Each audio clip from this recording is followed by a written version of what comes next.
there's some level of respect for such leaders, like Patrice Lumumba. That should be they were like coordinating with some rebels inside the country, some Africans inside the country. So it was like they didn't wear clothes. They just wore a loin clothes. I think around their privates.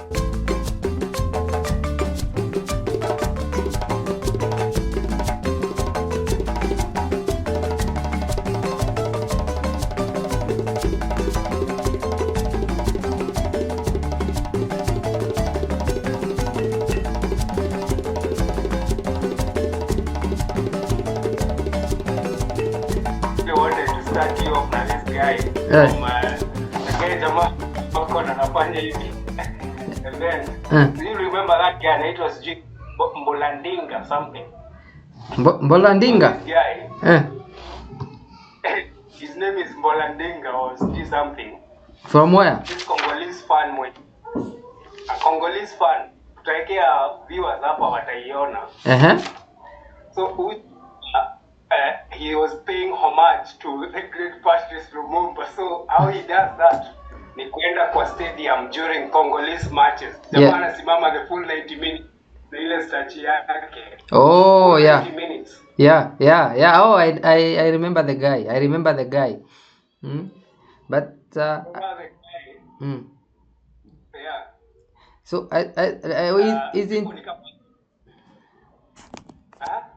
isn't he the grandson of Lumumba? I don't think so. He's not related. It's just that his way of paying homage to Lumumba was kwenda kwa simama 1 hour ama 90 minutes, yeah. In that stature like this. Yeah. So there is this Algerian match hapo. During Algerian match ilienda mpaka extra time. Yeah. Wanagonga 120 minutes. Yes. Jawali woko manze.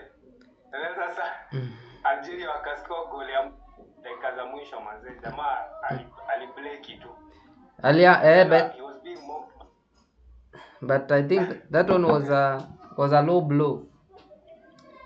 Because that was a low blow. Because these Algerian guys, hiyo iliniuma sana kwanza, kwa sababu like the level of ignorance these guys have about Patrice Lumumba and what this guy represented is astonishing. Yeah. And then apparently when I try to they know a lot. They have helped the African resistance. Yeah. They were even posting idea, which is true. Algeria pia walikuwa fucked up. Yeah. But the fact that had to move say that way, it means we're very insensitive. Yeah, they are very insensitive, because even if they helped the African resistance, they should have there's some level of respect for such leaders, like Patrice Lumumba, that should be given. Talking of Lumumba, to that guy, sometimes huwa namfikiria sana. What do you think is deal na Africans na history ya kufuck up your best leaders and then mnaenda kuweka msee mwingine? Sasa msee kama Mobutu compared like, is this a ploy by great powers zinakujaga Africa zina fuck up your design, ama pia sisi as Africans at some point we are also responsible for this kind of stuff? I think also as Africans we are responsible, even though we blame the great powers, because like the story of Lumumba is inakwanga the same na kama ya Kwame Nkrumah. You remember Kwame Nkrumah was overthrown when he was away, and some I think recently there was some I think some intelligence from one of these great powers that was leaked, and it was showing how I think there's one intelligence agency that was really planning and informing the leaders of that country how they are going to remove Nkrumah from power. So kuna they were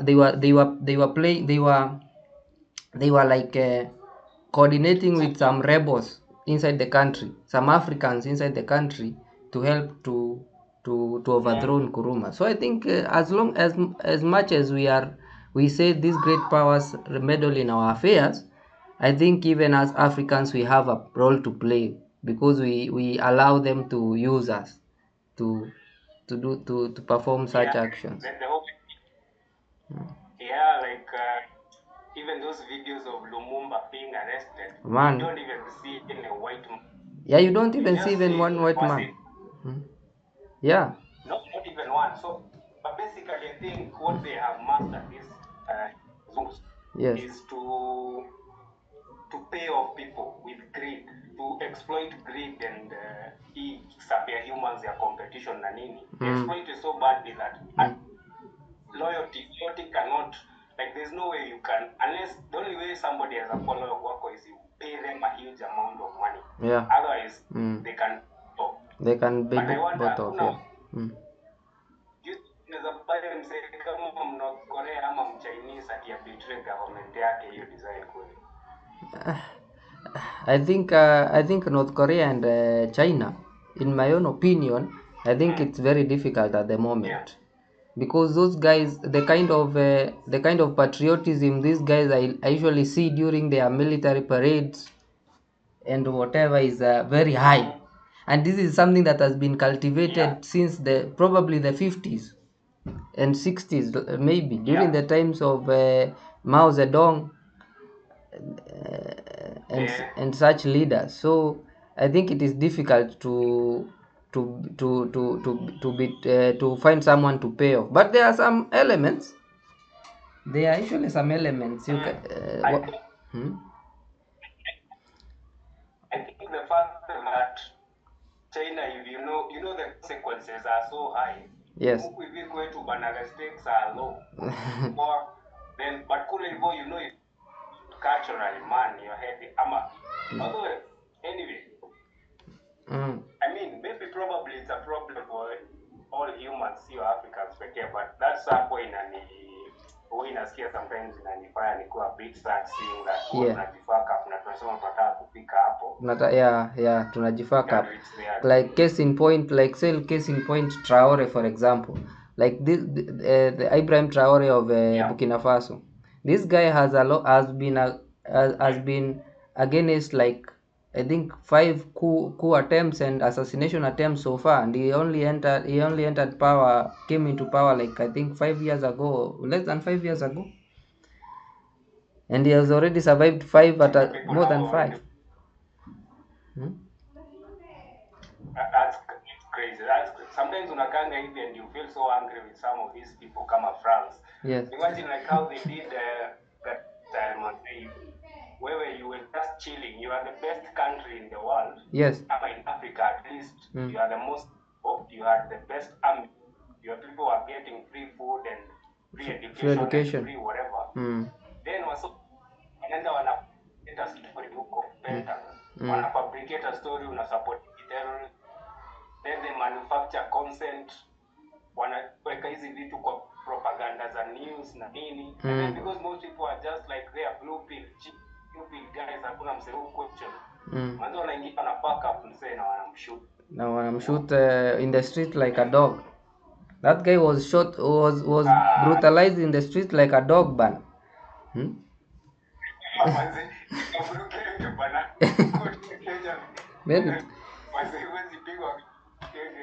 It was bad. It was bad, and I remember that time we were in high school.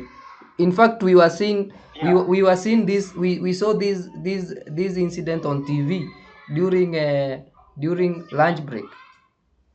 It was a mixture of disbelief and also ignorance, because we did not know who the kind of leader. What we were seeing, it was a history, something historical which was before our eyes, but we were just like, man, what's happening?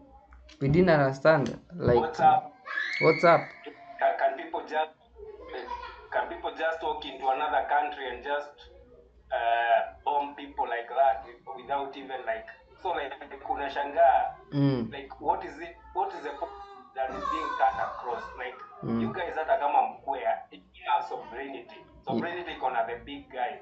Yes. So that you have kama North Korea. So you stockpile nuclear weapons. Yes. Otherwise, if you do, because Gaddafi apparently in the I don't know when, but Gaddafi alikuwa I don't know if you've ever heard about Sadiq Khan guy, the Pakistani guy who stole Dutch plans za nuclear, and then ndio aliuzia North Korea, Pakistan, aliuzia Gaddafi. Okay, I did. That's new. Yeah. So Gaddafi was like, I have these plans na nazataka kujenga, but for the sake of peace, I'm giving up my nuclear.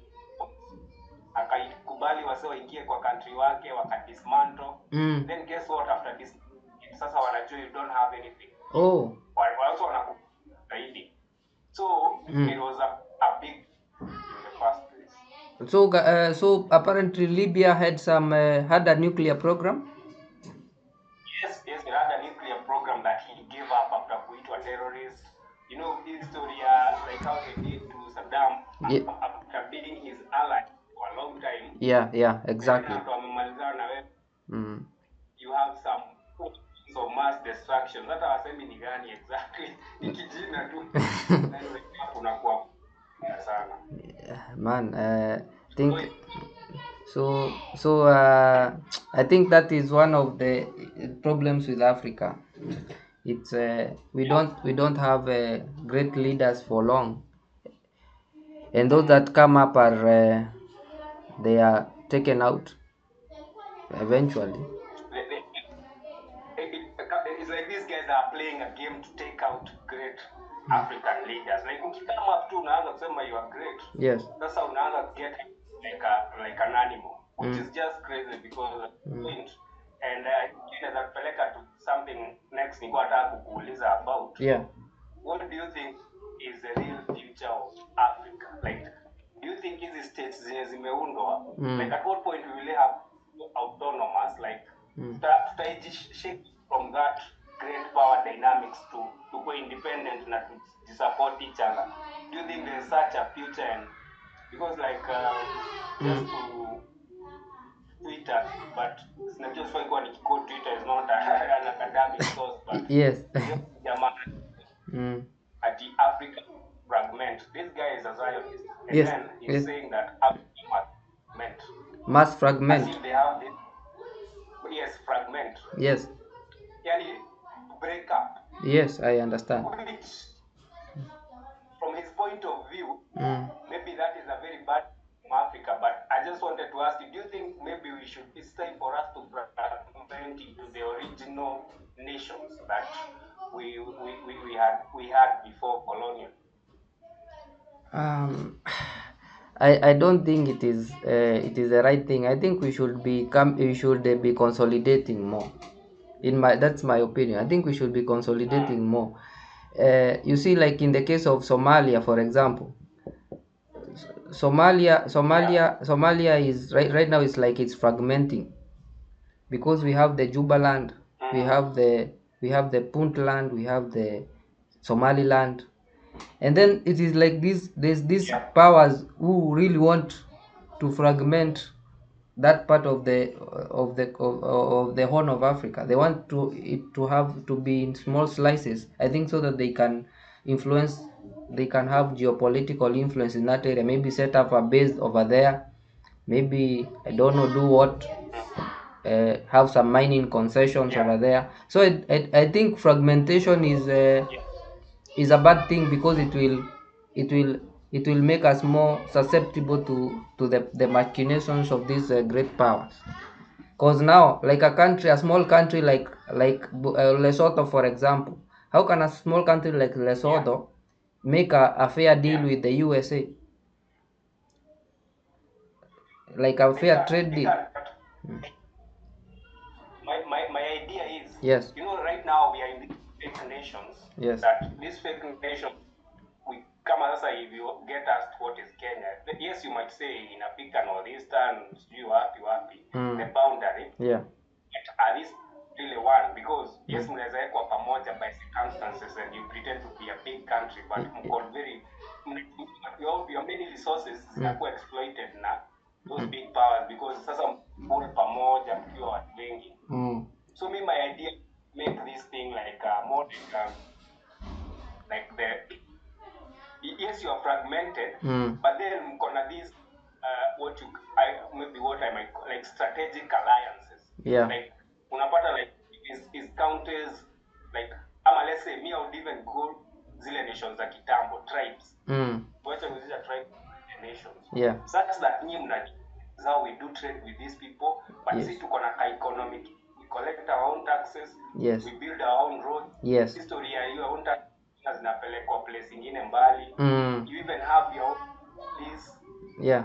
Then sasa kama state Kenya ukakiungana na the next one, yeah. that might make sense. Mnaweza kuwa like USSR hivi. Big thing. But right now I tend to feel like easy borders, they just fuck up us more. Like it was already a bad start. Yeah, it was a bad start because communities were divided in between countries. Like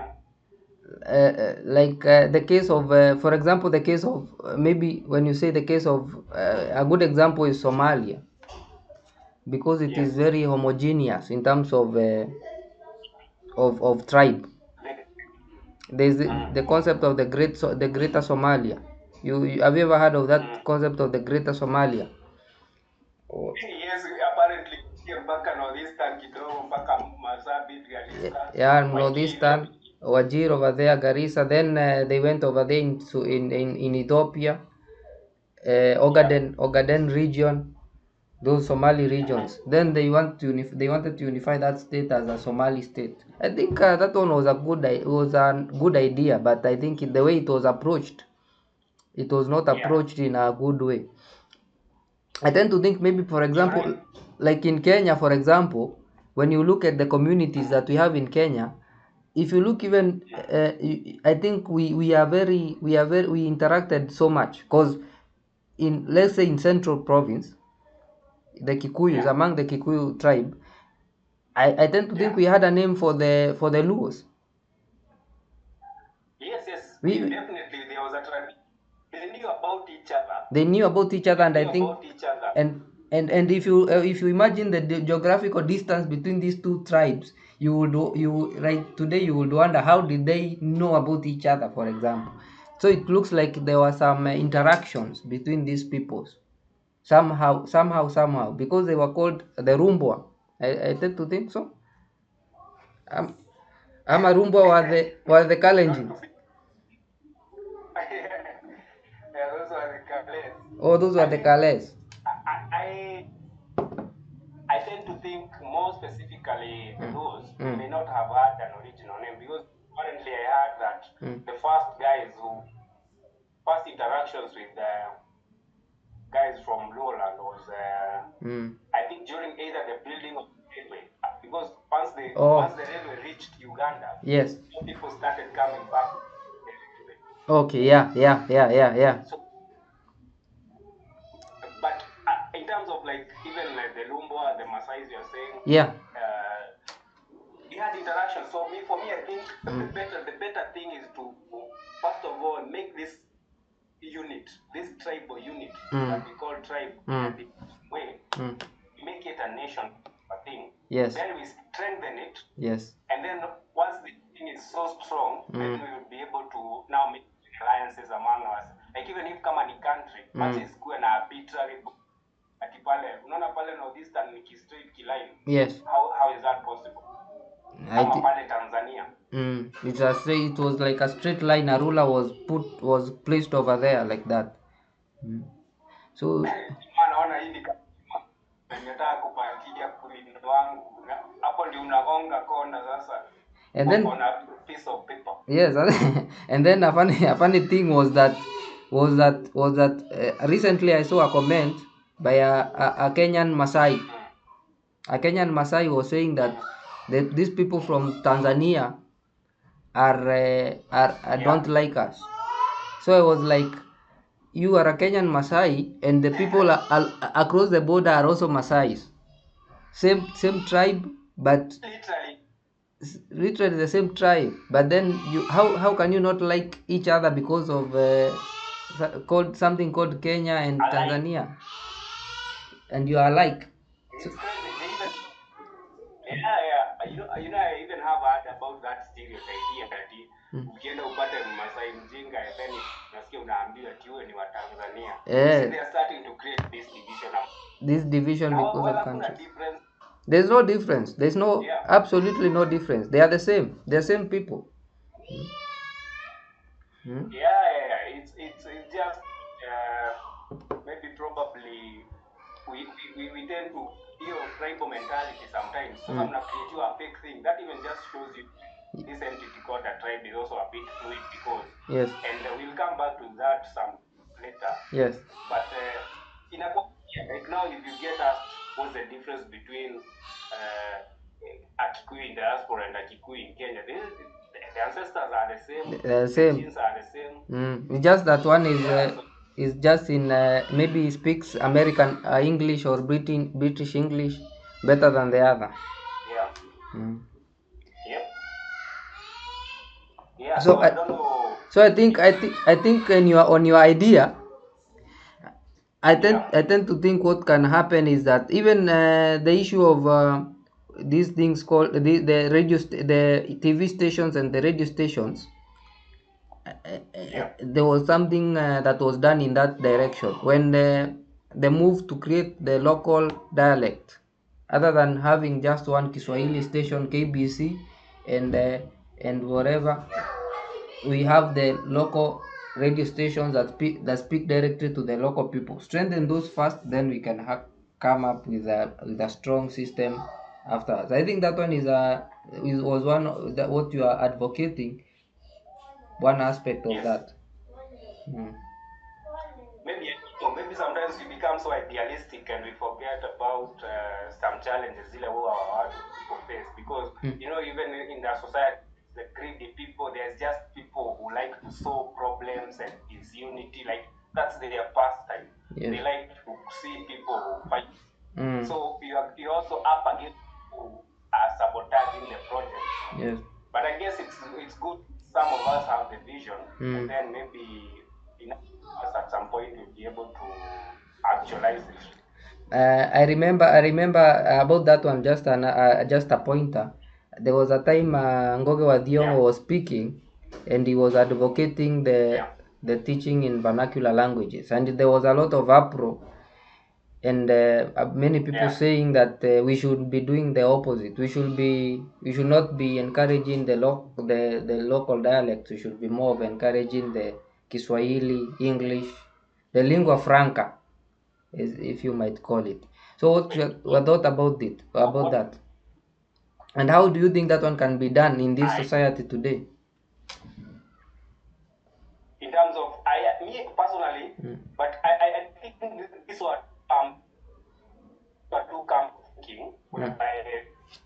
There's also the idea that if you write in vernacular, your audience is restricted to the Kikuyus. But if you write in English, your work might be heard across the world. Yes. So there was that, and I got it.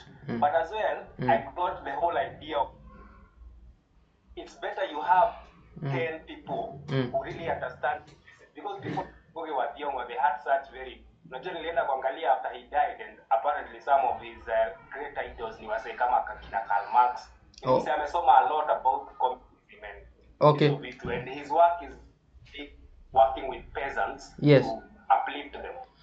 So when you're working with peasants, his whole idea was great. Ama, what do you think? Because jamaa ajui Kizungu, then utaenda kumsomea Kizungu. But he still has the capacity to get the knowledge you are talking about. But because you're speaking in a foreign language, you alienate some people. The peasants, because somebody was working with peasants, the peasants need to hear this thing in your own. So for me, I totally supported it. Although I got clear the whole idea why you would want to write in English and not Kikuyu. Yes. Because your work will reach many people. But how about you, first of all, and that brings us back to what we were just talking about. How about you strengthen this unit first? Yes, before you even go out and start to.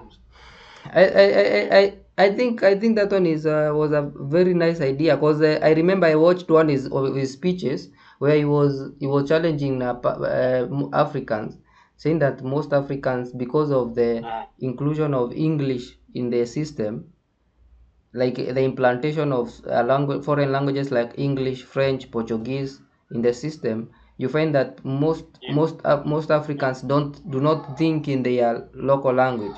They think in English.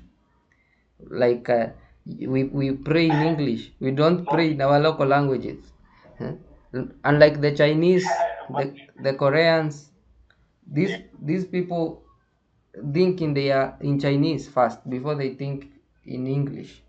So there's that element. Yes, mm, go on. I love that, because you see now for us, because you lose your grounding, you lose your cultural and ancestral grounding when you start to think, because even language, it's like I was somebody else was saying that how you cast a spell, Yes. and how you do spelling. Spelling is from the same root word. Oh, is it? Okay. Even language is, in a way, you are also casting, like when you talk, you are invoking, like it's a sort of magic by itself. So when you use another person's magic, there's no way it's going for you.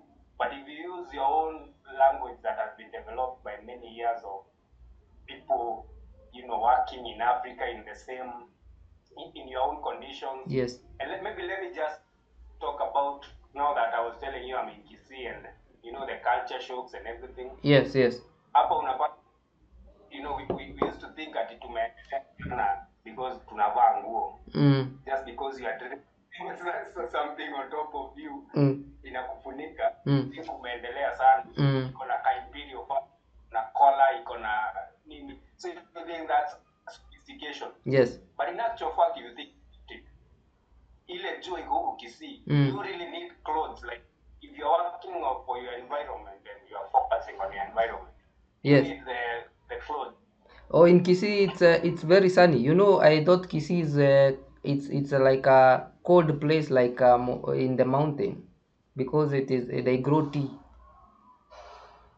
There's a lot of that. There's a lot of that, and here you also have a lot of tea and coffee. But it's not even sunny. It's the heat. I don't know ni kama ni humidity, attitude ama, like, I don't know if it's humidity or but ile jua, yani the heat. Yes. Ukiangalia temperature. Yes. Unaweza nyesha na kuna times inashuka kabisa. But there's a lot of heat.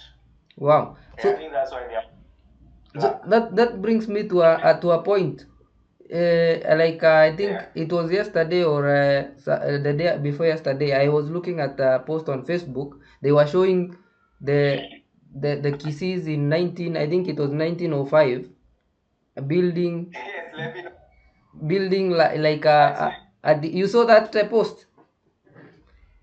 Yeah, even somebody else posted it on the construction group.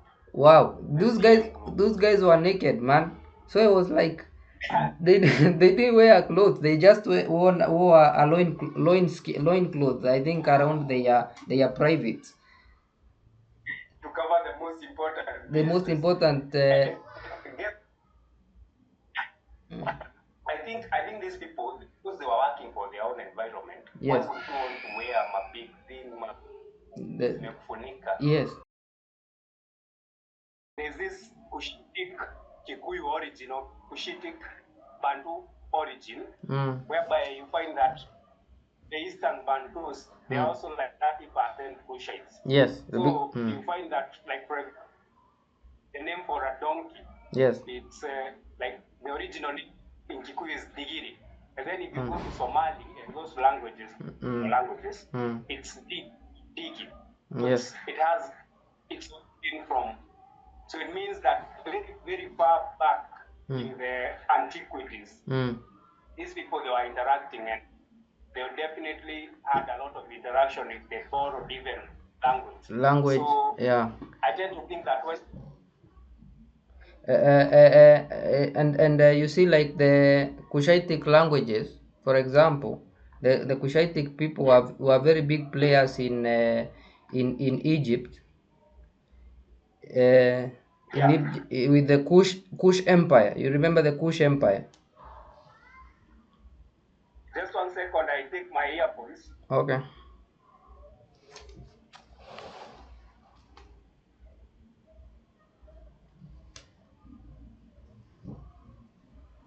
It's starting to rain quite heavily.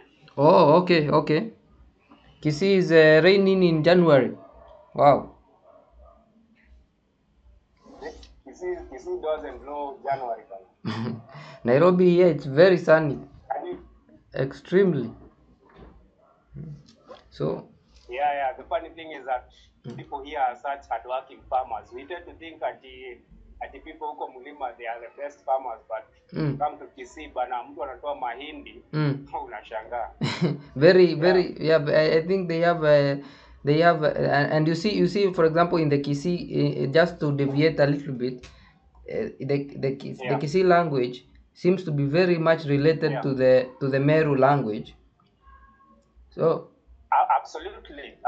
Even not even just Meru, even Kikuyu. Even if, like, for example, when you listen, sometimes you might not know a lot of Kisii, but when you hear them talk, especially about like basic things like verbs, like kugenda, like going, those things, they are very common. They are all common. They are all common. It shows that even like blowing your nose. Yeah. So you see, like the way we are talking about the Kirinyaga dialect and the Nyeri dialect and the Moranga dialect. You see those differences, and it's only a river, and it's only a river which is separating these people. And then these people actually. And then you wonder. Yeah, and then these people came to that part of the country as maybe probably were speaking one language, one common language, and then over a couple of, I don't know, we can call it 1,000 years or 2,000 years. Probably like 200. 200 years. Like, are you telling me between a reach, I'm going to be 500. 1,000 is too much. 1,000, I don't think even the language we call Kikuyu was existing. In its current form, I don't think. It was existing. I think 200. Speaking another mother language. 500, 1,500. Actually, something I read was that the Kamba language was like looks like it was the root language. Some studies were done, and the Kamba language looks like it was the root language of the Kikuyu language. Kikuyu language is like a offshoot of the Kamba language. A more complicated offshoot, because to me the theory I had was the Meru language is like the proto, like the before all of these languages. Yes. It is so difficult and complicated. Yes, in fact, the Meru language is so difficult and complicated, and you can see it is very congruent to the Kisii language. So it means that these are two branches of the Bantu who actually maybe they just broke apart. Some went to the west part of Kenya, another went to the central part of the country. Exactly, but what baffles me is how did that distance between, like, there were Kales in between Kisii and Mulima. How did that go about? I've never understood, because they seem, and then there's a up north. Yes. There's the people called Kurias. Yes. Now their language is even more similar to Kikuyu. Oh, the Kurias. Even Kisii is telling. The Kurias are the Kurias are Bantu. Is a Bantu language? Yes, it's a Bantu language, and it's even more closer to like Kiembu and Kikuyu. Wow. If you listen, even if you find a Kuria, and those are the guys who walirushia nani kiatu bana. Those guys are just crazy. Wow. Yeah, I remember that incident. And even there's the big YouTuber from Kuria land. This, I think, is it's called Ian Maro. Ian Maro. Have you heard of that guy? He's a big YouTuber. I think, yeah. Yeah. So it's very, by the way, it's very. I think I think it's something to do, like for example, I heard some people saying, I read somewhere that the Luyas, they are relatively very recent people in that part of Western Kenya. They came, I think, a few hundred years ago. Just a few hundred years ago. They were not like. Oh, really? Yeah. Probably later than the Eastern Bantus. Where did they originally? Probably in Uganda. Oh, I see. Yeah. Because that might make more sense, and even Burundi area, but some people, the people, although this is a bit controversial, but I think some people that really fascinate me is a Tutsi people of Rwanda. These people are like, if you look at this, if you look at these people, they look like just like Kushaitic, very much Kushaitic. Yeah. They look like Ethiopians or some kind of people from Ethiopia or Eritrea, but you see them, they are smack right in the central region of Africa. How did they reach there?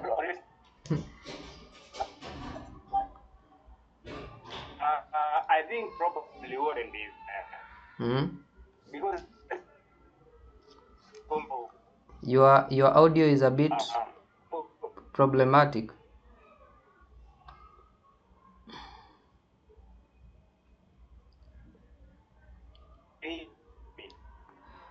Hello. Your audio is a bit problematic. I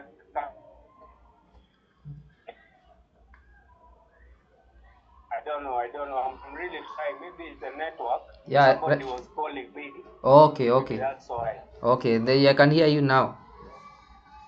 So there was this whole conspiracy about how, the Rwanda genocide, how they, like, these people, they went there pretending to want to intermingle with the farmers because the Hutus were the farmers, the real Bantus. Yes. So they went there, and now they went, in a way, they were able to convince them, and they were given land. Okay. But then what happened? And they would even marry Kikuyu, I mean Hutu chiefs. Okay. So like, at some point, they went there as probably refugees. The Tutsis,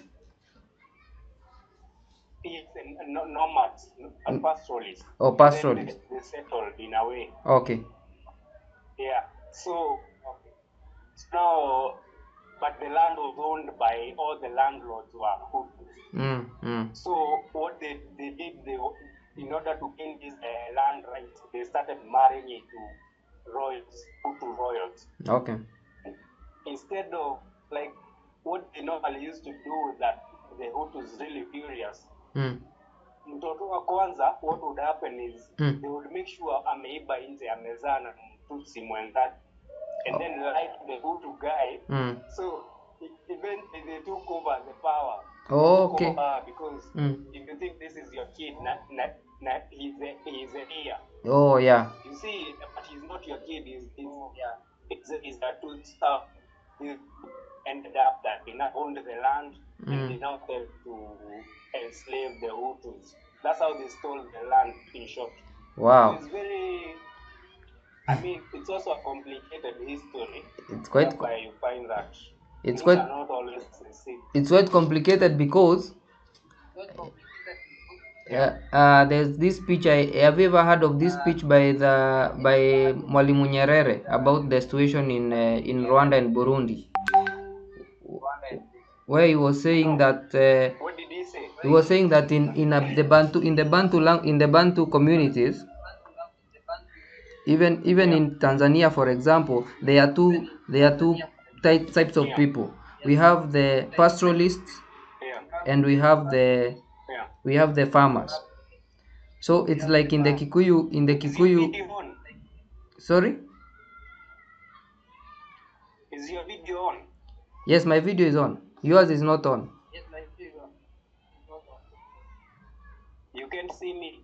No, I can't see you, and I can hear an echo also from your side.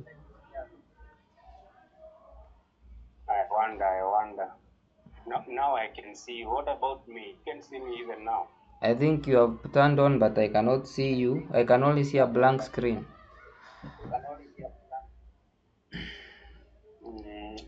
skilled people. I'm recording also the video from my side. So what I was saying. So there's Mwalimu Nyerere's. Yeah, I think you like in every community we have those two types of people. We have the farmers and we have the pastoralists. So he was saying that in the Hutus were the farmers of that community, and the Tutsis were pastoralists of that community. So, but basically these were the same people. Really? Yeah, he was giving that because he was giving the example of his own community in Tanzania called the Wazaramo. Oh yeah, that guy had some powerful parables, but yeah. So what do you think? Do you think in the Kikuyu, for example, community we have the people who did the pastoralist work, and the people who did predominantly were farmers, and these people are basically the same people. Yes. I think even for for Kikuyus, it's actually well. There's this book, I don't know if I shared with you, but I was reading this guy called Liki. Oh, the Southern Kikuyu. Liki or Louis Liki. Yeah. So he says about, there used to be guilds, even if you are Kikuyu, but you are from the Maasai guild, you are not circumcised the same way as a Kikuyu from the Kikuyu guild. Okay. Or a Kikuyu from the Adi. Okay. So, but you are all Kikuyus, but you used to focus more on. So actually, I think Mwalimu Nyerere was right, because if we take the case example for Kikuyus, it's well documented that some people just used to herd cattle. The Maasai the Kikuyus from the Maasai guild. Maybe it's the interactions with the Maasai, who knows? But maybe it's also the fact that in a community, some people are pastoralists and others end up being and do you think that one was deliberate, like the captains of the community, they came up with this division just to make the community self-sufficient or something? Like, I think it's probably just, maybe it was not even intentional, just the financial hesabu, the mathematics. If all of you go into farming, how do you get it? So some of you end up specializing. I don't know, maybe I'm speculating here. Yes. But I don't think they were at such a level that you would be forced to do something that you are not good at. You're not good at. Yeah. I think it's just that things aligned that way. Because there was this, even in the community there were the blacksmiths, for example. There was these people. Yes. The blacks. The medicine men. They were like a group.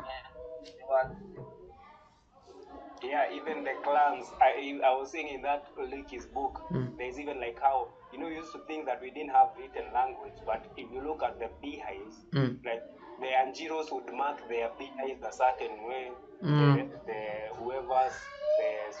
boys, they would mark. So is that not also some form of writing, you think about it?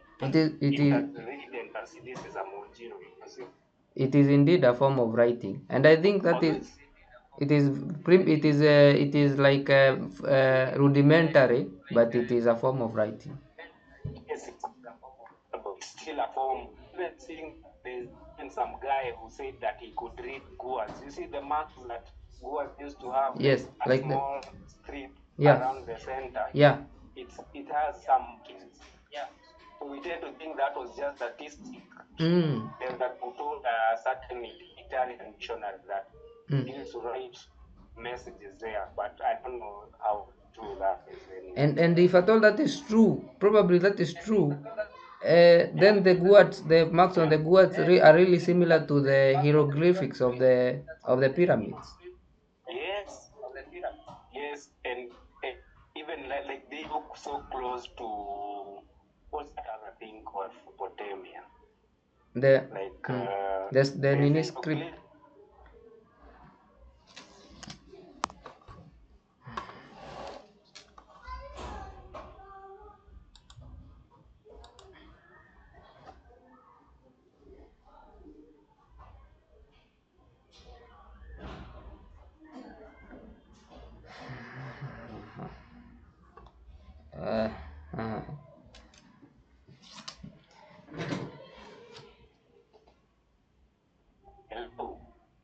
Hello, you can hear me? Yeah, I think we could draw there for a minute. Yes. You were talking about some script in the Mesopotamia. I think it's called what? I'm forgetting. It's a very popular one. The one they used to dunga with two sticks. The clay tablets. Tablet, they are in language because it's not. I will remember anyway. We'll just Google. Okay. Put it. But the Nini is very similar to that kind of Nini. The Goa thing is very similar. So I don't know. We always tend to buy, and now as we are talking about narratives, because we tend to buy these ancient or like not ancient but alien narratives about our history. Yes. And we never ever tend to think about how we can manufacture our own narrative and make it true, just like how the Wazungus, they manufactured their own reality and they created it.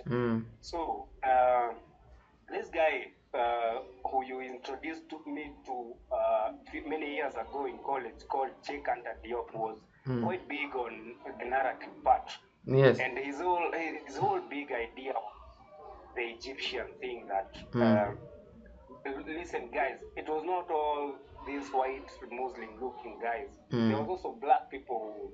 And then I even went and looked at the records, and that's when I found out about, when you are telling me about the 25th dynasty, I was like, this guy is just out of his mind telling me about the new guy. The guy is just bullshitting. I was just thinking, yes, honestly, I was thinking you're just probably too conspiratorial. Yes, yes. Only to come and realize that these narratives, they are changed. How do you think we can deal with this kind of propaganda and these invisible chains that these people put us, and how can more people understand the message from people like Cheikh Diop and Ngowi wa Thiong'o and many more? I think we'll even ever get there. I think we'll get there eventually. But I think now a good step is what we are doing right now. We are highlighting these icons, because if at all you imagine a guy like Anta Diop was in the 70s, and his work was never given a pride of place in the school curriculum. Even for ourselves, we came up in the 2000s and we never learned about this guy until you are in campus, for example.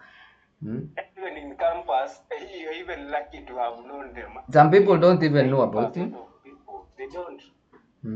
So let alone if you now go telling them at Egypt was black, they will just say, now that's why unaleta story mingi.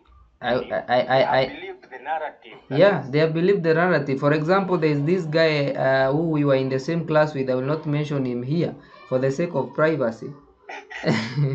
I remember when I remember when we were in our final year. We were speaking. We were having a kind of a talk, and he told me, like, he has been thinking how we Africans, for example, are we have never invented anything, and we did not have any civilizations. How I think I know who the guy is. Yes, I think I told you about him. So it was like, my guy, you have never known, you don't know about Cheikh Anta Diop, the Egyptian, the pyramids, the stone walls of Zimbabwe, the walls of Benin. These were monumental architecture. Even on the architectural sphere of it, just look at the architectural part of it. These are monumental. Even if you judge it, if you judge it there, by today's standard, yes. In fact, even recently I have come to know about the. Apparently, there were some huge walls that the Luos used to make on their granaries. Have you heard about this? Yes. And I was like, why have I never heard about these things? I'm hearing them right now, 2026. They are crazy. They are crazy, and that's how much they control. Yeah, there's a lot of hiding of information. So it is these platforms such as ours that can bring up these topics, and then when you're interacting with people, the local person, it's good to introduce such kind of conversations and try to inform them about this kind of people, because you cannot introduce this kind of topics fully, because they will be like, no, this is not possible, this is a lie, like the way you introduced to the Egyptian civilization, and you are like, no, this is not something I know. You can't introduce this kind of ideas to people who are still asleep or something. Yeah, you cannot introduce 100% like going all in. You have to introduce them like in portions, in small portions. Like I remember when you were in campus, I think those times it was the age of the conspiracy theories. There were a lot of conspiracy theories going around the Egypt, the aliens built these things. In fact, I remember even in high school, there was a high school teacher who came to our class and then was telling us that the pyramids were built by the aliens, man. It was crazy. Jesus Christ, that guy should have been fired on day one. and these are high school impressionable dudes. We have never heard of the pyramids, and then this is a teacher, you believe them 100%. So you come up believing that the pyramids were built by the aliens, and you are in Africa, an African. It's crazy. It's crazy. We must, I think, the first, and you talked about why we want to put these things out on this kind of platforms. Yes. At least right now, you don't need, screens or TVs or buy TV airtime. Yeah. You can do this on YouTube or whatever, TikTok. Yes. But we there's such a huge battle ahead of us, and I think, but we will get there. Maybe with bring that. Maybe the last thing I wanted to talk to you about is capitalism, and if you think, what do you think about now that maybe you are working as a brand designer in a capitalistic world whereby you have been. Now you've also been sucked into the system of consumerism whereby you work for money. Yes. As opposed to, for example, if you were a farmer, a farmer knows season and he operates with cycles and rhythms, and he knows that you put the seed on the ground, you water it, So I was. Somebody called me. Yeah, I think the Zoom on the phone is a bit problematic when someone calls. We might have to on a computer. Yeah. So you are talking about how farmers and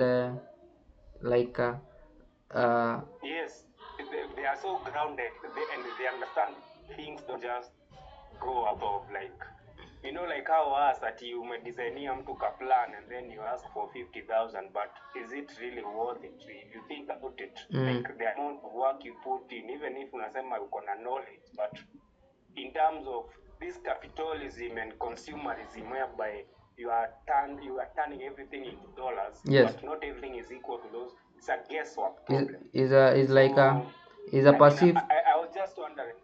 Is a perceived value. Yeah, it's a perceived value, yes. So I wonder, is this really compatible with Pan-Africanism? And if not, or if it is, we should just, do you think we should adapt it in, that's where people like Gaddafi are taking us, just like establish our own sort of, and maybe we are now going back to a point we were talking about earlier about these microstates, but I tend to feel like capitalism is one of these big evils, because you just unaingia shule 21 years, listen to a teacher for 21 years, then unaingia into the cycle, unakuwa rotated, unakuwa vaa shati ukiwa umetakin kila siku, look good, then retire and go and die. But that's a very unfulfilling way to live. Yes. There are a lot of thoughts in my mind about it, because just before we came into this chat, I was listening to a guy who was saying that is an black American guy, who was saying that capitalism is the religion of America. Like the way religion promises you heaven, a heaven after death. Capitalism promises you comfort in retirement. So like the heaven is pension. is a pension. So you are told to work for 60 years. Then after 60 years, the system will give you some pension to you'll be comfortable for the rest of the, I don't know, like 20 years or 30 years going forward. And wait, yeah, but but even that one is failing. You see, nowadays even those the old guys are not even getting pension. The pension is being stolen within the system. There are cracks within the system that even the pension is not coming to these people who worked diligently and loyally to the system. So there is an issue with the, I don't know if it's our brand of capitalism or the overall brand of capitalism of the world, because even in America, you hear of homelessness, people sleeping on the street, they don't have health care. So I think it is a system fault. And in the issue, in the context of Africa, I think the best system for us is Ubuntu. The Ubuntu system. Yeah, Ubuntu.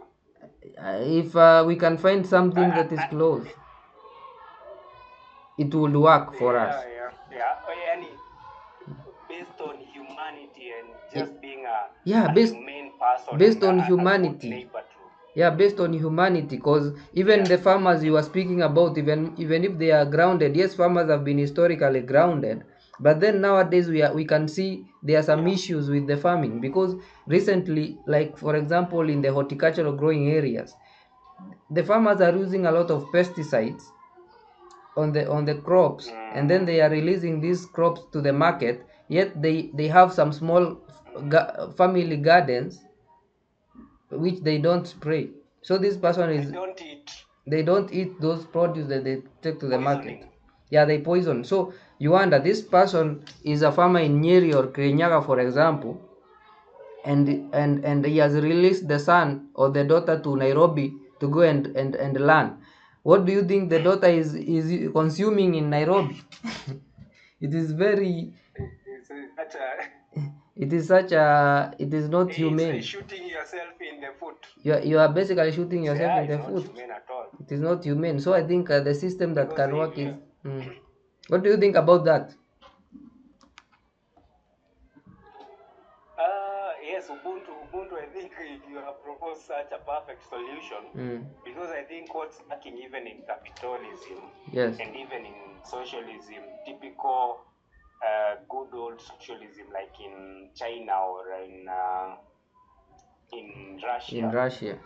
There's no humanity there. Like Karl Marx used to say that, I don't know if it's Karl Marx or I think it was Stalin. Yes. Like, you have to crack a few eggs to make the omelette. Like, you have to kill a few guys. Like, where is the humanity in that?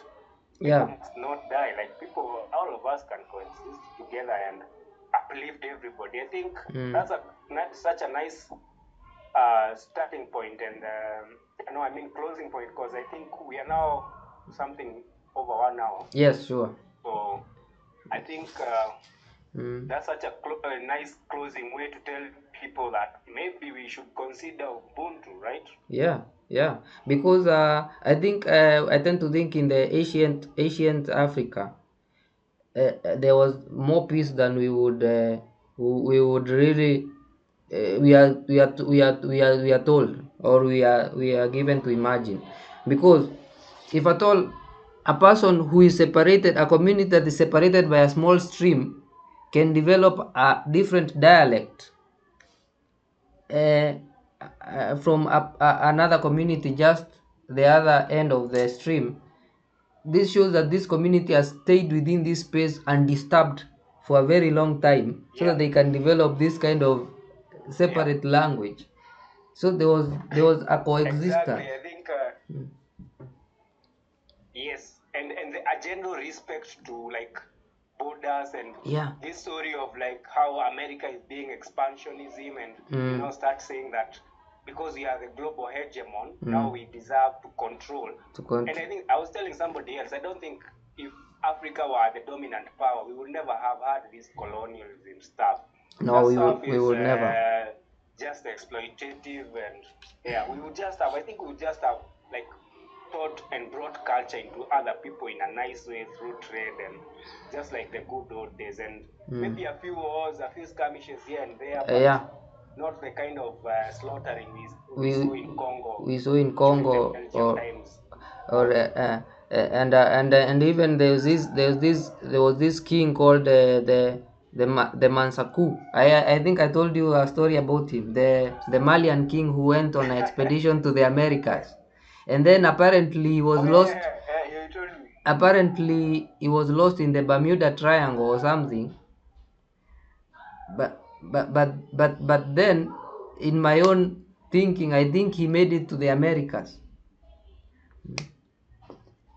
And that's where the Omex come from. I think that's where you are going with this. Yeah, I think that is yeah. I tend to think in my own assumption that's where the Olmec heads came from, because these people they Things look Nigerian. they look really Nigerian. And then there was a similar head that was found. There was a similar kind of head that was found in a river, I think in Congo or something, like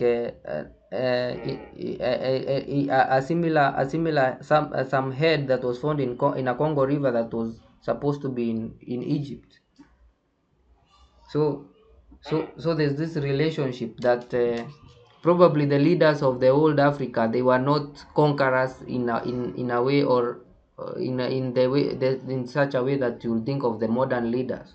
They were more of go somewhere, set up a frontier, spread culture, Yeah. such kind of things. Yeah, Yeah. yeah, you're right, because this whole idea of the greed and the imperial power that the Europeans introduced, I think they also, well, maybe it also fastened, this culture exchange, but at what cost? I think there was no humanity in that totally, There was no whereby it humanity. also And when you affected some other people like. and you speak about that, probably someone can come up with the argument that the Zulu and Ashaka Zulu are very violent. They were violent. But honestly, that's an outlier, because also you grow from your own. Come on, say if you are rebels and then you get chased from your homeland, and then you have now to go and find land. Obviously, you'll have to fight.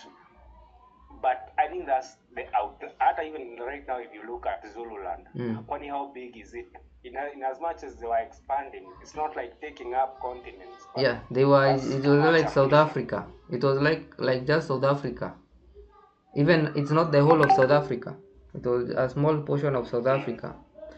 And I also think this kind of violence was precipitated by the slave trade, if at all you ask me, because there was pressure that was put of these people to unite. And then a leader came up, and I think Shaka Zulu was a visionary leader. I think that one we'll talk about it next time, about Shaka Zulu and what you think about him. We can talk about a few greats, and there's also something else I wanted us to talk about. There's a blog article I did way long ago in 2014 about, because I was wondering how comes like we never see the history of Africans like kicking the shit out of anybody. But then I ended up Googling, and I found 10 solid cases of times when Africans kicked these guys' asses for real. So we can also talk about that as we talk about greats like Zulu, and then there was the queen in Portugal, the queen in, is it Congo or Mozambique? In Angola, queen. the Queen Zinga. Yeah, yes. People like those who inspire us and who had military strategy even before the Europeans. Yes, we can talk about that. Probably I will look at the article that you wrote, because I think I've not seen it yet. Then we can always I'll discuss send it. it to you. I'll even share it on the video. Okay, no problem. So I think that's a nice way to end this. Maybe one message to Africa is, watch out. The status quo is starting to crack, and we are at a very critical juncture where if we don't embrace excellence, at this juncture, if we don't start to embrace excellence and control our own narratives, we might even be recolonized, honestly, because we need to just move beyond basics, beyond just being basic and docile, and start to look at our heroes, start to write our own stories. Yes, we definitely need to start to speak our stories and to write our stories. So we can. Thanks so much for joining us today, and I hope our viewers will enjoy. They can tell us what they think in the comments, and then we'll do this some other time. Let's do this, quite often, so that we refine.